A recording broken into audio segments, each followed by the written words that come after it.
Tonight on Bridge City News, a Lethbridge City Councillor is campaigning to have funding to arches withheld until the fall. The father of one of the two teenagers suspected in the killing of 3 people in BC speaks out. And for the first time in 5 decades, a Canadian has won the major tennis tournament, the Rogers Cup. Your nation, your province, your southern Alberta. From the heart of Lethbridge, it's Bridge City News with Hal Robbins. Good evening. Thanks so much for joining us. Funding for the Lethbridge supervised consumption site could be in jeopardy. City Councillor Blaine Hagan signed a petition with the Lethbridge Citizens Alliance to defund the site as a business owner. At next week's council meeting, Hagan will put forth a motion to defund arches until the fall. The provincial government has put funds for new sites on hold pending review. Hagan says he's not against harm reduction, but says the site on its own is not very effective. We need to have the enforcement side of things that follows through. We also need to have a detox center for these individuals.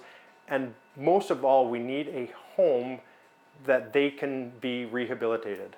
And so I'm not against having one part of that pillar, but I want to make sure that the community understands we need help for these people. We need to get them somewhere. And if we don't have these other support services around this supervised consumption site, we are going to have more issues because it's a vicious circle.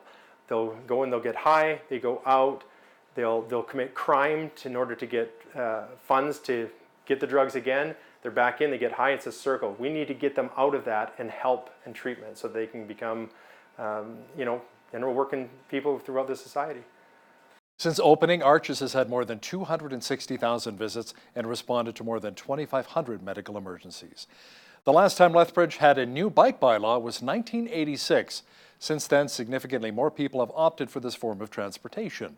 Next week, the city will announce new rules and regulations. They say that safety is a main concern. On the bylaw side, we have some laws who can use the cycle tracks, whether or not vehicles can cross those cycle tracks and which locations. So we try to avoid the conflict between vehicles and cyclists as much as possible, both on the main road as well as at the intersections, by providing infrastructure as well as regulating them into the bylaw. An official change will be made on August 19th at Lethbridge City Council. Workers in the agricultural industry often have trouble communicating with the media and the general public. One example is the frustration that livestock farmers experience when responding to cyberbullying attacks from vegan activists. Farming Smarter hosted a workshop to help members of the industry to find the right words to use when difficult or inaccurate claims are raised. I think our industry is very much on the defense, and that's partly due to us not really joining in this conversation sooner. So we tend to be an industry that reacts to stories that come out, and training programs like this are designed to make us be a little more proactive. If we can start telling some good news stories and get out ahead of some of these crises, then I think we would, in the long run, be able to build some better consumer trust. Whoop Up Days is right around the corner, and one of the main headliners on Stage X this year is local country artist Corb Lund. Lund grew up in Taber and has a home in Lethbridge. As Jeanette Rocher reports, he's delighted to be hitting the big stage this year. Then I'll tell you about the troubles with the ladies that I've had. Ranching, riding, romance, well, 2 out of 3 ain't bad. He's won numerous Juno Awards, is known all around the world for his unique songwriting, but hasn't performed in his home region in a couple of years. We don't really play Lethbridge that often. We're just never home. We're always on the road touring. But that's about to change next week when Corb Lund and his band, the Hurtin' Albertans, hit Stage X at Whoop Up Days. It's especially cool, though, because I write a lot about this part of the world. Like, both sides of my family are rancher, cowboy people from this area for 120 years. A lot of what I write about is family history and the culture of this area. So when I'm singing it elsewhere, it's kind of neat because you're spreading the word about Alberta, but it's especially fun playing here because people know what I'm singing about. Corb, who grew up in Taber, also performed at Stampede this year. He's become a regular at the National Finals Rodeo in Las Vegas, where he performed at several venues, including the famous Fremont Street. So I thought it might be just kind of background music, but it turned out to be great. There was a couple thousand people that knew every word. He currently has 9 albums under his belt and decades of touring. Just this past few years alone, he's toured Australia, Europe, and all over the US and Canada. Following Hurricane Harvey, Corb toured Texas and donated all the proceeds of his shows to hurricane relief. Previously with the punk band The Smalls, Corb branched out on his own and changed his genre. He calls it agricultural tragedy, or ag-trage. It's funny because everybody always asks you what style of music do you play, and I mean I sometimes say country music, but it can be confusing because I don't sound anything like the radio guys, right? He's now off to Vancouver this week to begin recording his 10th album. In fact, he and his Hurtin' Albertans are going to interrupt recording to fly back home to Lethbridge for one day to perform at Whoop Up Days. It's neat to be playing here in Lethbridge because there aren't that many artists from this area that actually go out into the world and perform all over the place, and it's I'm really proud to be able to come back and still live here actually and come back and play, so happy to be here. For Bridge City News, I'm Jeanette Roche.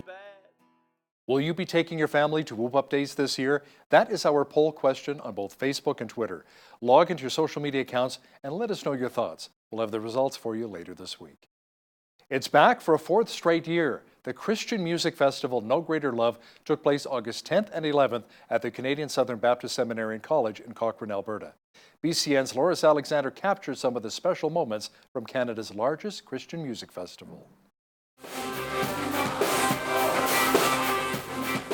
Rain and cloudy skies did not take the shine off the No Greater Love Music Festival. This is my first time here at No Greater Love, and it has been amazing. Even though the weather was a little rainy to begin with, it's cleared and God has just shown up and I'm having so much fun. Fans packed rain gear, tarps, tents, and umbrellas on the grounds of the Canadian Southern Baptist Seminary. I'm here with the Canadian Southern Baptist Seminary and College. We're one of the main sponsors and partners for No Greater Love. It's our second year doing it, and we are really excited.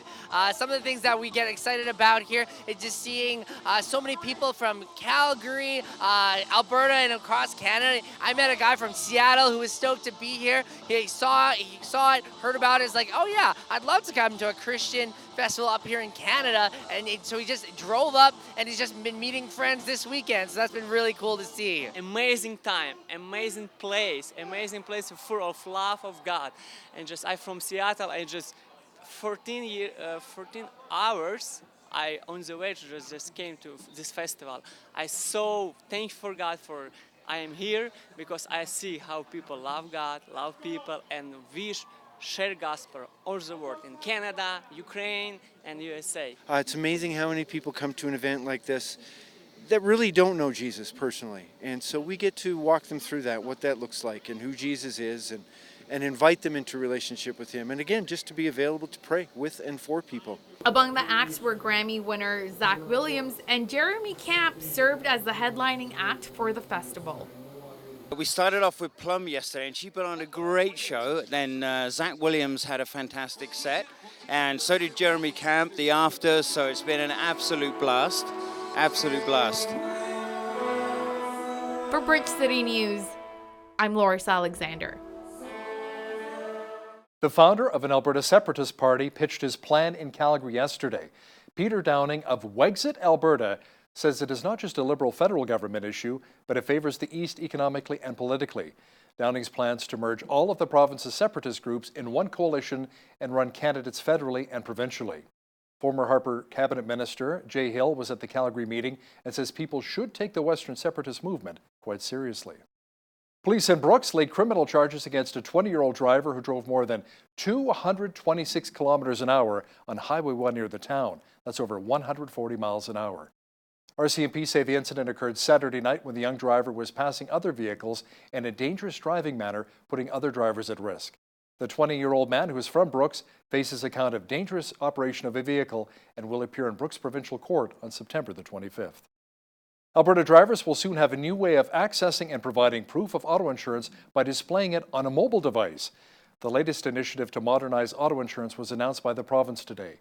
The CEO of the Insurance Brokers Association of Alberta, George Hodgson, says digital pink cards are great because they can be securely stored on a phone safely away from thieves if a vehicle is broken into or stolen. The insurance companies will be responsible for creating and providing applications for enabling digital proof of insurance. The father of one of the men who police believe was found dead in Manitoba after a manhunt told an Australian TV program that he won't believe his son is a murderer until he gets all of the facts. Alan Schmigelski said he has lost his son, so he knows how the families of 3 people whose death sparked the manhunt feel. Briar Schmigelski and Cam McLeod were named as suspects in the deaths of China Deese and her boyfriend Lucas Fowler. They were also charged in the second-degree murder and the killing of a university lecturer from Vancouver. Deese's sister posted a statement on Facebook over the weekend accusing the Schmigelski's father of playing the victim. Autopsy results of the 2 bodies found in a river near Gillam, Manitoba were expected later today to confirm if they were those, in fact, of Briar Schmigelski and Cam McLeod. Manitoba's provincial election campaign officially got underway today. Premier Brian Pallister announced in June that he was moving up the election from its scheduled date of October 2020 to September 10th of this year. Under the law, the campaign must be a minimum of 28 days, meaning Pallister has until Tuesday to visit the lieutenant governor and start the election. All the major parties have already been campaigning for weeks. A Canadian who visited Syria last year was finally allowed to return home after being detained. He comes home to BC after spending 8 months in prisons in the war-ravaged country following Lebanese mediation. The ambassador came up to me. She said, "Hi, my name's Emmanuel. I'm the ambassador for Canada." And I said, "My name's Christian." She goes, "I know who you are." And then I just broke down and I hugged her and I cried. I couldn't stop. And she said, "Just so you know, there's some media here." I didn't know any of that. I thought I was going to be taken to a consulate. To be honest, before all this even happened, I thought I was going to have to find my own way out of Syria. And I was afraid I was going to get kidnapped. That was my worst fear, because I couldn't trust anyone. I had no money. I don't speak Arabic, and I had no friends there. Friends and family gathered at a Baptist church in Springfield, Ohio over the weekend to mourn the life of Derek Fudge. Fudge, who was 57, was the oldest of 9 killed when a gunman opened fire outside of a bar in Dayton, Ohio last week.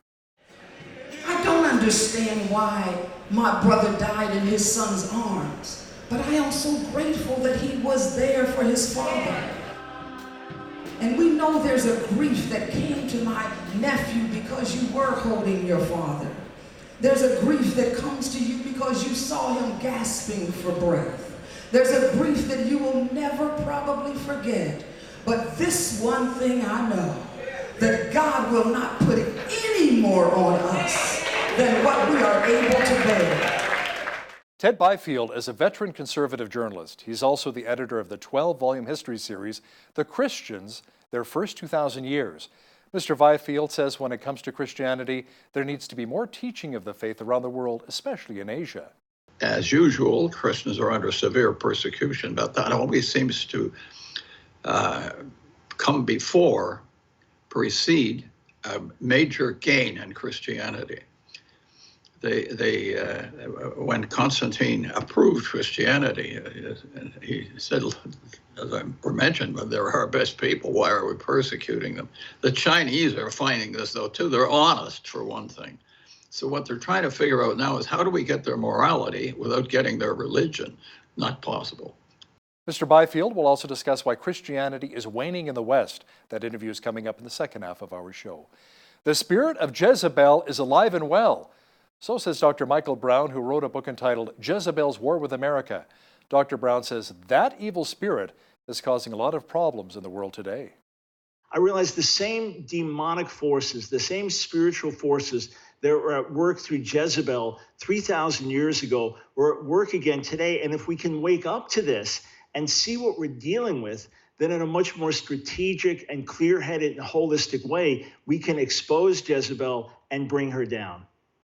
Catch that interview with Dr. Brown discussing the war on morality coming up after business news. The wildfire season continues, and not just in the southern Okanagan of BC, where it has scorched more than 26 square kilometers of trees and bush by all over BC, but in California as well. The governor of the state announced new funding, equipment, and prescribed burns to help firefighters in California. Prescribed burns reduce dead and down fuel that's on the ground, and they also thin out a lot of undergrowth, like smaller trees or brushy material, manzanitas or shade-tolerant species. And in that way, they create a more open forest floor. So if a wildfire, such as the Rough Fire or another big wildfire like that, came down on this area, it would reach this area that's already had a lot of vegetation removed with the prescribed fire, and that would do a lot to slow or even stop that approaching wildfire. One of the world's busiest airports canceled flights after thousands of pro-democracy demonstrators crowded into Hong Kong's main terminal. Beijing has ominously characterized the protest as something approaching terrorism. The city remained on edge after more than 2 months of bloody confrontations between protesters and police. The demonstrations have drawn more than 1 million people at times, calling for democratic reforms and an independent inquiry into police conduct. Zach Wagman is cycling across Canada on a wooden-made bicycle. He's doing so to celebrate youth working in green jobs across the country. Wagman made a stop in Ottawa, his hometown, before continuing on his journey to St. John's, Newfoundland. They ride amazingly. The wood absorbs a lot of the vibrations when you're riding, so you actually get a smoother ride than conventional materials. Crossing the Rockies definitely was very physical, but actually in Saskatchewan we had a lot of headwinds, so that actually made it more challenging knowing you're on flat ground and just having a hard time maintaining 10 kilometers an hour. So I would say that was more defeating than actually going over mountains. So we're meeting with youth and employers that are funded through our Green Jobs program. And so the idea is we meet with them and hear their stories, and hopefully that encourages other young people to consider these career options.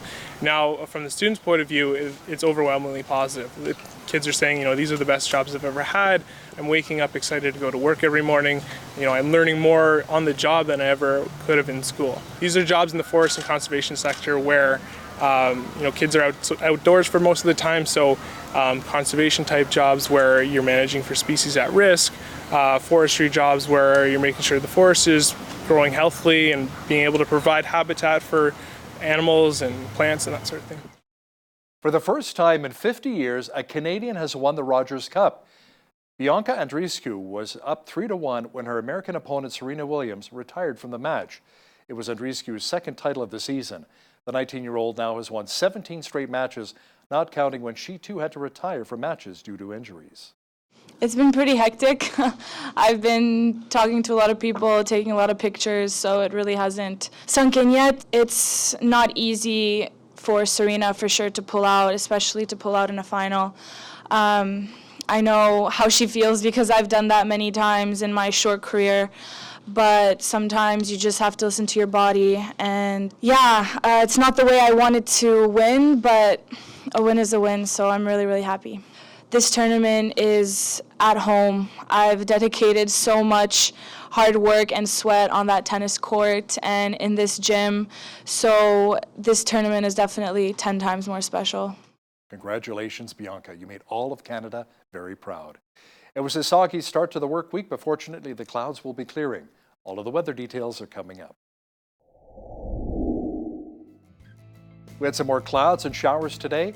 Tonight the rain should be tapering off with a low near 7. A mixture of sun and cloud tomorrow with a high near 23. Sunny and 26 degrees expected on Wednesday. Lots of blue sky and 25 on Thursday. Friday, just a few clouds expected with a high near 23. Sunshine at 23 degrees for both Saturday and Sunday. Looking at the almanac, the average high for this time of year is 26 and an average low of 11. The highest temperature on this date was recorded in 1940 at 37 degrees, and the record low was 2 in 1966. Sunrise was at 6:17, sunset at 8:56. Let's have a look at how tomorrow's shaping up across the country now. It'll be mainly sunny in Victoria with a high near 25. Just a few clouds at 23 for Vancouver tomorrow. A mixture of sun and cloud at 21 degrees for Calgary. Showers and 21 is on tap for Edmonton tomorrow. Partly cloudy and 21 for both Regina and Saskatoon. Mainly cloudy and 24 is on tap for Winnipeg on Tuesday. A chance of thunder showers and 26 for Toronto. Mainly sunny for Ottawa and 25 degrees. 1 degree warmer for Montreal tomorrow. In the Maritimes, Fredericton, New Brunswick will have clouds and showers and a high near 26. A chance of thunder showers at 25 for Halifax.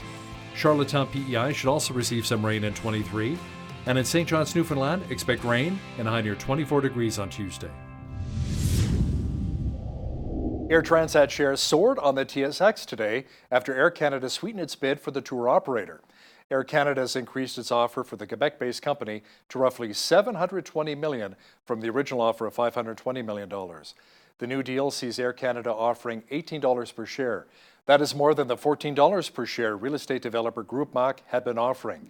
Transat shares were up nearly 40% in late morning trading, while Air Canada stock was down about 2%. Jim Pattison's Great Pacific Capital Corporation is making a bid for the 49% of Canfor that it does not already own. The deal for the remaining stake values the forest products company at around $2 billion. Great Pacific says the proposed transaction will allow for the elimination of costs related to maintaining a publicly listed company. It says the savings will be reinvested into the company's operations. Farm Credit Canada is providing $100,000 to expand a mental health support system for farmers. The group says it has reached a partnership with Do More Agricultural Foundation to expand a network of mental health first aid responders. Last year, the two groups began a pilot project in 12 communities, training more than 230 rural residents. It says the goal now is to set up workshops in 24 communities to train over 400 first responders. A one-day Sour Cherry Festival returned to a small Saskatchewan town on Sunday. Last year's Bruno Cherry Festival had to be cancelled because organizers could not secure any federal grant money. St. Therese Institute of Faith and Mission refused to sign the Liberal government's attestation acknowledging abortion and LGBTQ rights as part of the summer jobs application. It is now run by volunteers. The Cherry Party began about 16 years ago when a convent and girls' school moved from Bruno and varieties of dwarf sour cherries were planted on the property. Now, here's a look at today's markets.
Recapping one of our top stories this hour, Lethbridge's supervised consumption site could potentially lose its funding.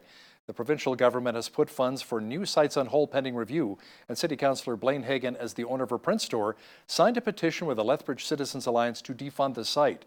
At next week's council meeting, Hagan will put forth a motion to defund Arches until the fall. He says he's not against harm reduction, but says the site on its own is not very effective.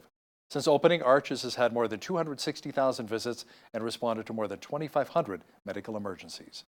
When it comes to Christianity, there needs to be more teaching and preaching in Asian nations. That's according to veteran journalist Ted Byfield, who has details next. But first, here's a look what's happening in and around your community. Here's your Bridge City News Community Calendar. Come celebrate the Lethbridge Public Library's Big Birthday Bash taking place August 17th beginning at 11 a.m. at the main branch and the Crossings branch. Enjoy a barbecue, live performances, games, and activities for all ages. For details, visit lethlib.ca. Backstreet West's 4th annual Car and Bike Show is taking place on August 17th at Backstreet Pub West, with all proceeds going to the Lethbridge Food Bank. All makes, models, and ages of vehicles are eligible. Those interested in participating can pre-register by calling Backstreet Pub West at 403-380-2811. The show will go from 1 to 4 p.m. There are a number of categories for participants to qualify to win, including the People's Choice Award. All are encouraged to bring non-perishable food items or cash donations in exchange for voting ballots. Come for an inspirational evening of music performed by two-time GMA Canada Covenant Award nominee Melissa David on Saturday, August 17th at 10 a.m. at Joyful House of Prayer, and on Sunday, August 18th at 10:30 a.m. at the Lethbridge Christian Tabernacle. For more information, visit healingmelodies.ca. And that's your Bridge City News Community Calendar. Christianity has been around for over 2,000 years now, but how much does the average person really know about its history? Does it even matter? Joining me now from Edmonton is Ted Byfield, a well-known conservative Canadian journalist who founded the Alberta Report, BC Report, and the Western Report news magazines. He's also the general editor of the 12-volume history series, The Christians, Their First 2,000 Years. Ted, welcome to Bridge City News. Thank you very much. I feel very welcome to be there. How much does the average Canadian Christian really know about the history of Christianity, Ted? Close to nothing, but then it's also true that he knows very little about the history of anything else. The subject has been terribly, what's the word? I guess you'd have to say downtrodden in the public school system, because the great philosopher of the modern school system, Dewey, thought that history was dangerous because it sets up hero figures, and we don't want people worshiping hero figures. So people don't know much of any history, least of all Christianity. Now, can you give our viewers a brief look into how the Western world was influenced by Christianity? Well, what happened was that there were three sort of sources of Christianity, I guess you could say. The religious source of it came from the ancient Jews. I mean, Christianity in that sense really is a Jewish religion. The legal part of it, the law and the respect for the law, came from the Romans, and the ideas of government came from the Greeks. And in the early Middle Ages, the Christian church put all three of those sources together, and it emerges in modern history as Western philosophy. And this is the Western world, but its origins are those three. And the Christians, their role was to bring those three together and to make it into one general philosophy. And that's the one we've been operating on for the last maybe 300 years, until very recently when we began to throw it out. Now tell me about the persecution of the early church and what it went through, and compared to today's persecution. Well, first of all, the early church suffered persecution because it fell afoul of the Roman government. And they were pretty efficient on everything they did, but they couldn't wipe it out, and that bothered them because that meant there must be something here they didn't understand. And that misunderstanding went through 300 years of, the Christians went through nearly 300 years of active persecution until one emperor said, look, these are the best guys we've got. They're our best soldiers, they're our best citizens, they tell the truth, they take care of poor people. Why are we persecuting? We should be supporting them. And that was the great change in the 4th century, which ended the persecution by the Roman state. But whether we could say that modern persecution is the equivalent, there's two kinds of modern persecution going on. There's the kind that occurs some places in the Asian world, India occasionally, and in modern China, in which vast numbers of people are jailed, locked up, or killed. And then there's in our society, there's people call it persecution because we keep getting called names, bigots, and all the rest of it. But, you know, sticks and stones will hurt my bones, but names will never hurt me. We make a big deal of it, but it's really a miscall to say what we're going through in persecution, because compared with other people's are going through and have gone through, this doesn't count as anything. So Ted, let's look back on the Middle Ages and the Crusades. This is always a point of contention. Islam was advancing quickly. So how did the Christians respond to this, and was it even justified? Well, first of all, Islam was expanded by the sword. And most of its acquisitions made beginning the 8th century and so on were made by conquering peoples and imposing a Muslim structure upon their government and their society. And that offensive against Christianity has characterized Islam for many, many centuries. It's not new. And we seem to think of it as new The Crusades were an attempt to recover by conquest what we'd lost by conquest through the Muslims. And they were, in effect, a counterattack. And they didn't quite work, you know. And they failed. In the end, the Muslim state was as powerful as ever. What is working against Islam, and always has, is the idea of mercy being demonstrated visibly and effectively by Christians towards other people. And that impresses Muslims, because there is at the heart of Muslims a very, very good thing. Their religion does not extol it sufficiently, but it's there.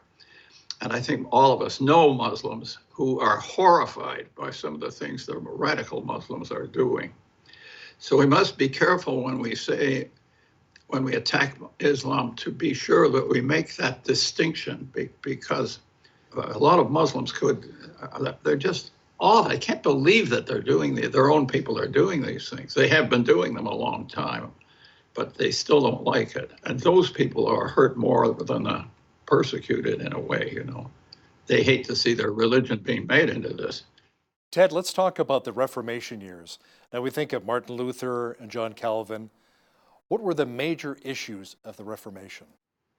Well, the central issue was what's the authority behind the church? Who can say this is Christian and have some be able to justify that statement?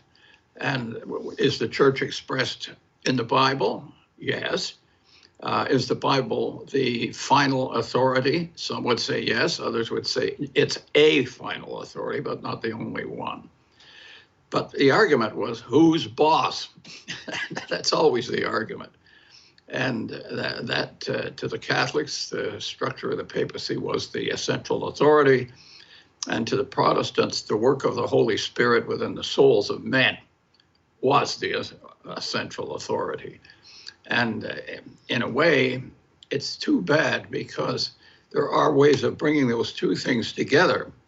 Because we did not bring them together, we've gone through an awful lot of unnecessary pain, so that there's nothing that either side can boast about.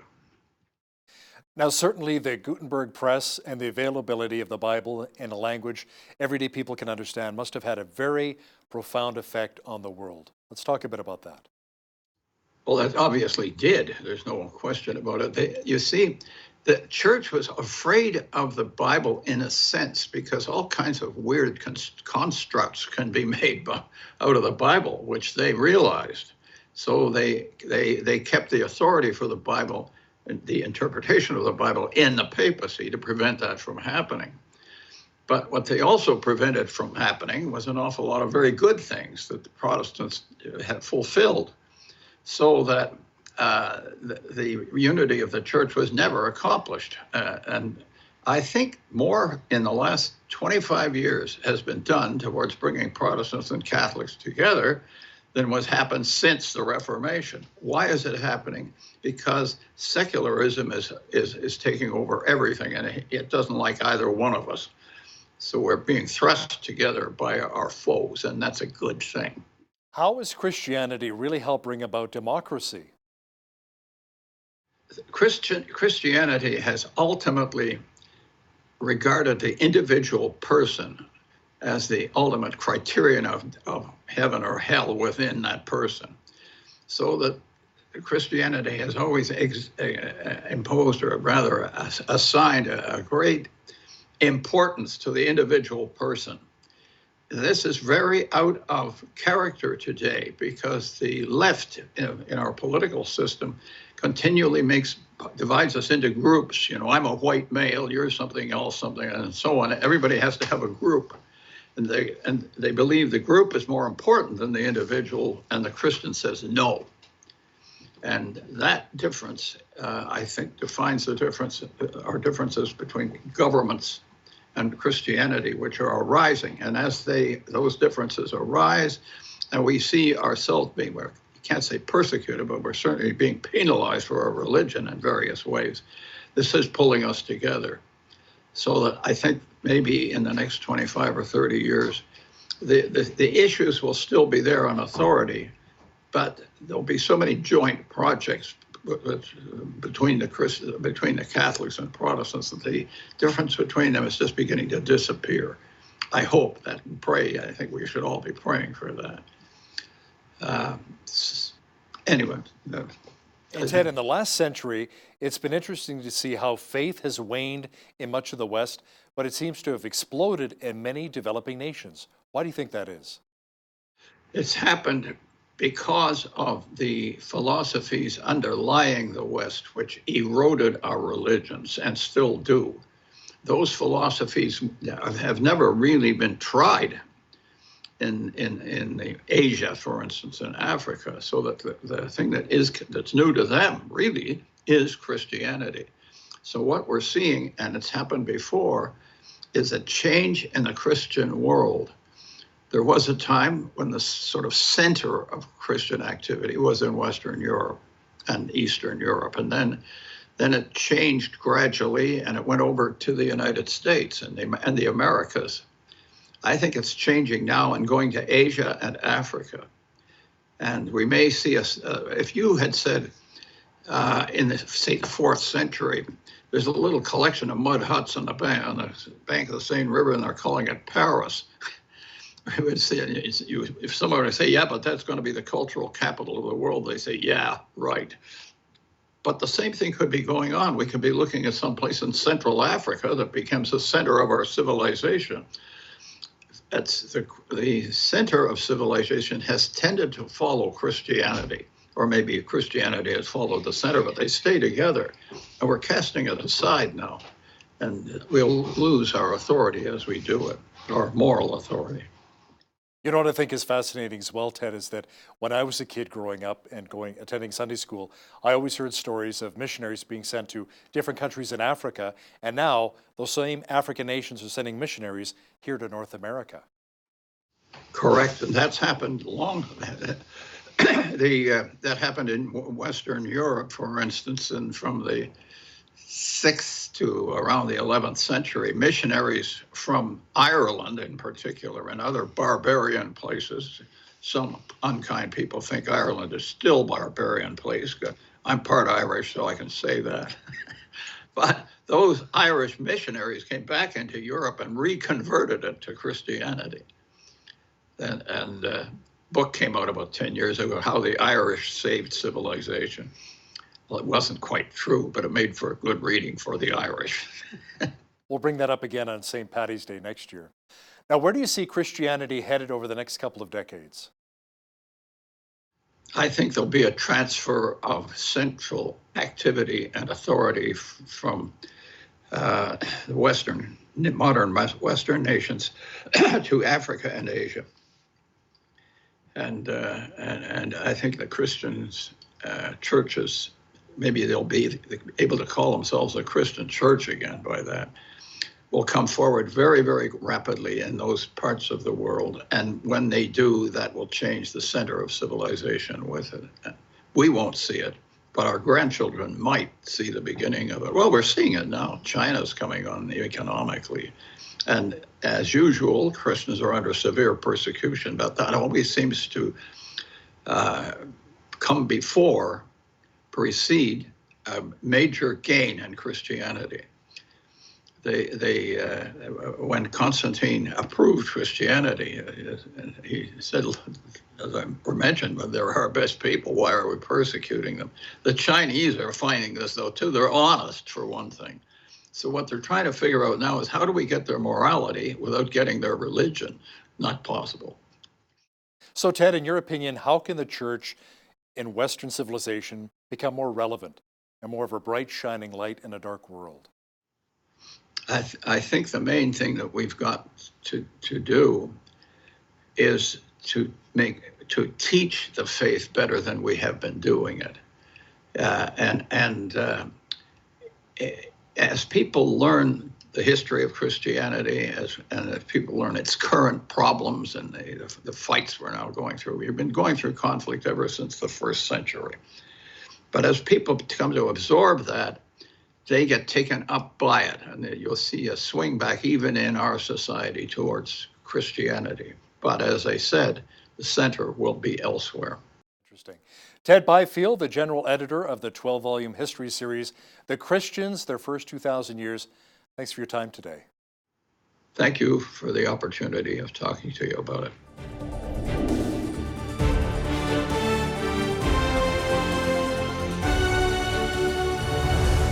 The United States, Canada, and Western society in general has been experiencing a cultural war around various moral issues.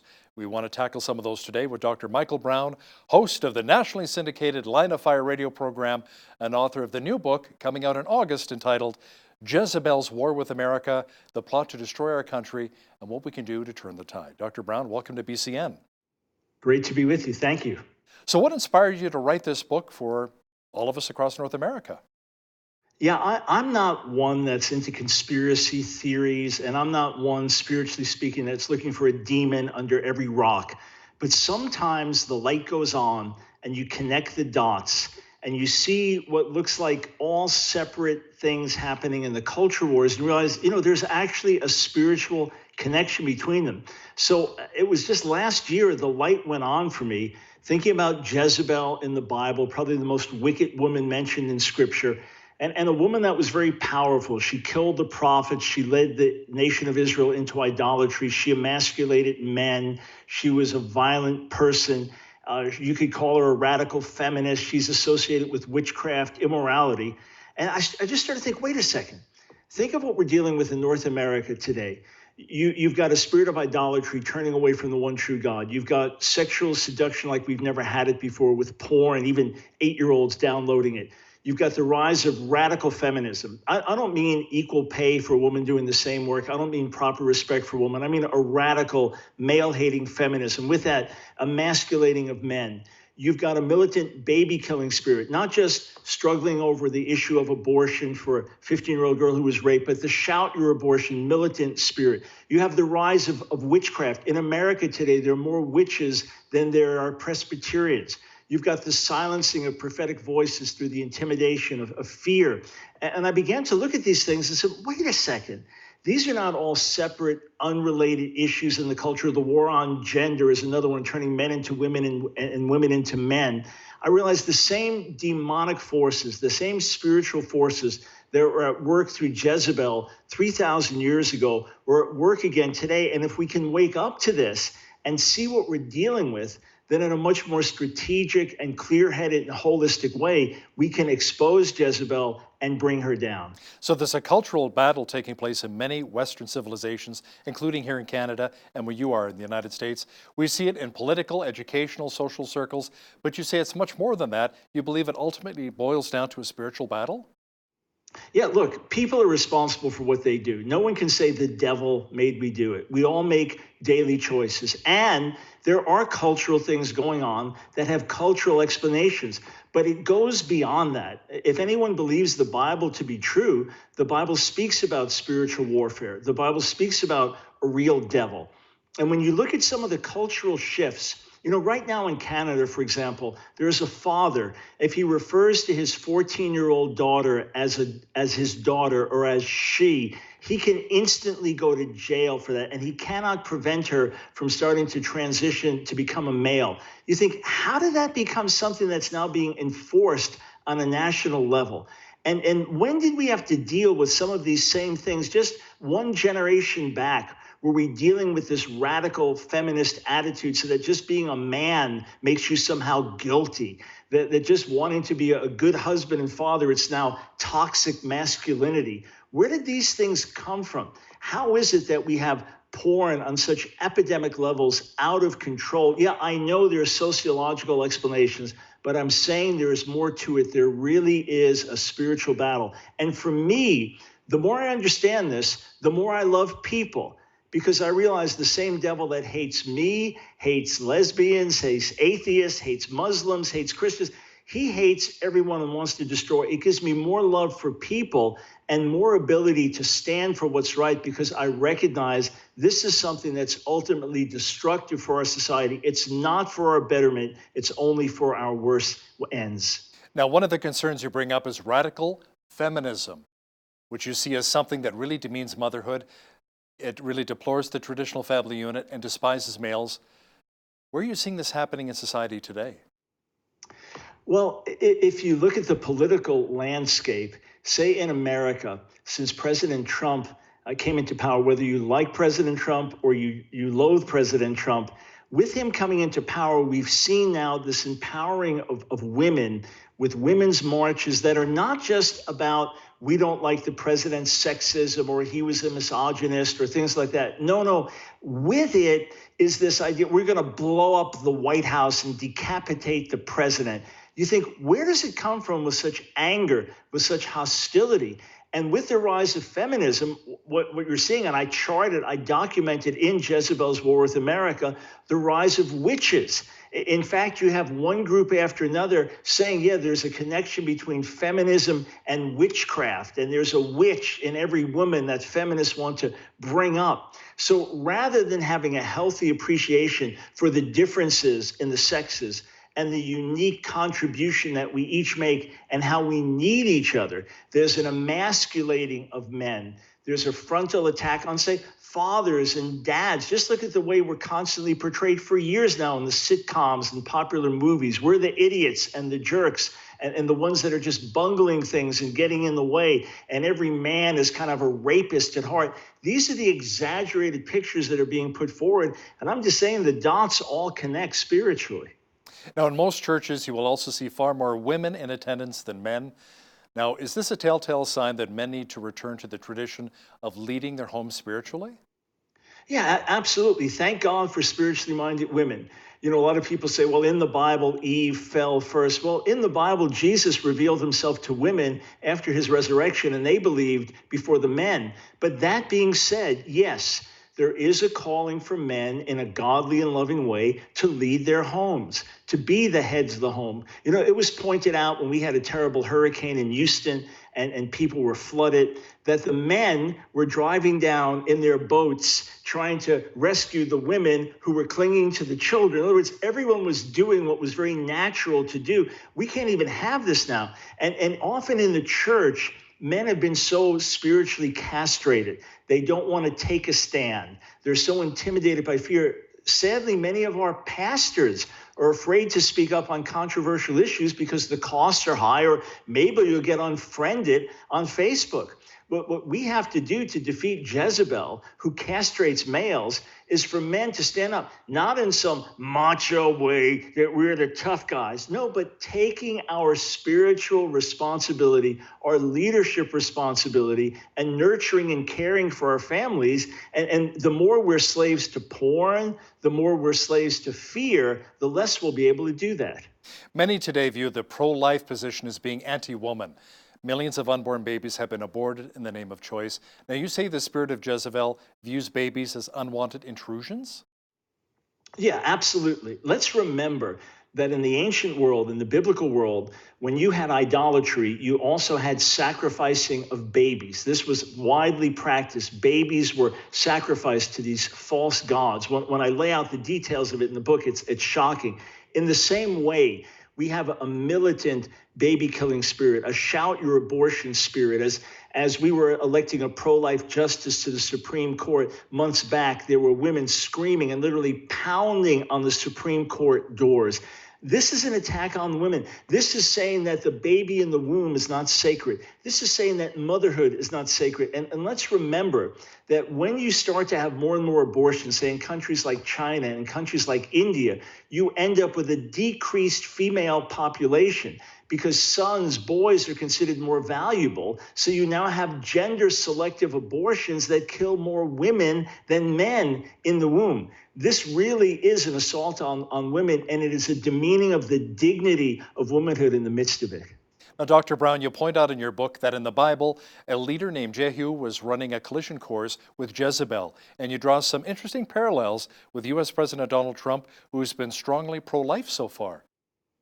Yeah, I mean, look, Trump is the most unlikely candidate to be the poster boy for the pro-life movement. And it's been so bizarre that so many evangelical Christians voted for him, but they felt, hey, he's going to represent our cause the best way.